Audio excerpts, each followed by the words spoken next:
বিভাগীয় মন্ত্ৰী অশোক সিংহল ডাঙৰীয়াই ইতিমধ্যে কেইবাবাৰো কৈছে যে পানী যোগান ঘৰে ঘৰে হ'বই এইটো তেওঁলোকৰ গ্যাৰেণ্টি বিজেপি চৰকাৰৰ গ্যাৰেণ্টি আপোনালোকৰ গ্যাৰেণ্টি আপোনালোকৰ চৰকাৰখনৰ গ্যাৰেণ্টি যে মহানগৰবাসীয়ে পানী পাবই স্যাৰ এতিয়াও কিন্তু সেই প্ৰশ্নটো উত্থাপিত হৈ আছে পানীটো 60%তকৈ ওপৰত পানী পাবলৈ সক্ষম হৈছে পাইছে জাইকাৰ যোগেদি আমি প্ৰায়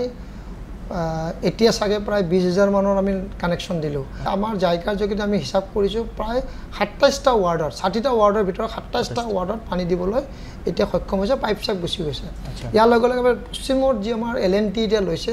এলএনটি ইতিমধ্যে কাম আৰম্ভ কৰিছে আমাৰ আগে গেমনে কৰিছিল গেমনে ভাল কাম কৰা নকৰা কাৰণে হলনি কৰিছে তাতে আমাৰ ধুনিয়াকে এতিয়ালৈ কাম আৰম্ভ হৈছে পশ্চিম গান্ধী প্ৰজেক্টটো আপোনাৰ দক্ষিণ পূব আমাৰ যেটো দিছপুৰ অঞ্চল বুলি কওঁ তাতে ইতিমধ্যে নিউ এছিয়ান ডেভেলপমেন্ট বেংকে প্ৰথমতে এছিয়ান ডেভেলপমেন্ট বেংকে আছিল যেনে ফান্ডিংটো কৰিম বুলি কয় অলপ দেৰি হোৱাৰ কাৰণে তেওঁলোকে নকৰিলে বা তেওঁলোকে কেনসেল কৰিলে এতিয়া নিউ এছিয়ান ডেভেলপমেন্ট বেংকে আমাৰ ফান্ডিং আৰম্ভ হৈছে এতিয়া তাৰো কাম আৰম্ভ হ'ব এতিয়া বহুখিনি কাম যিখিনি কৰণীয় আছে তেওঁলোকে কাগজপত্ৰ কামখিনি শেষ হ'ল ফান্ডিংটো হোৱাৰ লগে লগে টেন্ডাৰ পদ্ধতি আৰম্ভ হ'ব আৰু এই আমাৰ যি পূব দক্ষিণ কোণৰ যিটো প্ৰজেক্ট আছে যেটো আমাৰ নিউ এছিয়ান ডেভেলপমেন্ট বেংকে কৰিব হেতু আৰম্ভ হ'ব মই আশা কৰিছো এটো 26-27 ভিতৰত ক্লিয়াৰ হৈ যাব তেতিয়ালে সম্পূৰ্ণ গুৱাহাটীয়ে পাবলৈ সক্ষম হ'ব পানী খোৱা পানী এতিয়া কিন্তু 60% ওপৰত পানী পাবলৈ সক্ষম হৈছে আৰু আগন্তুক দিনত এটো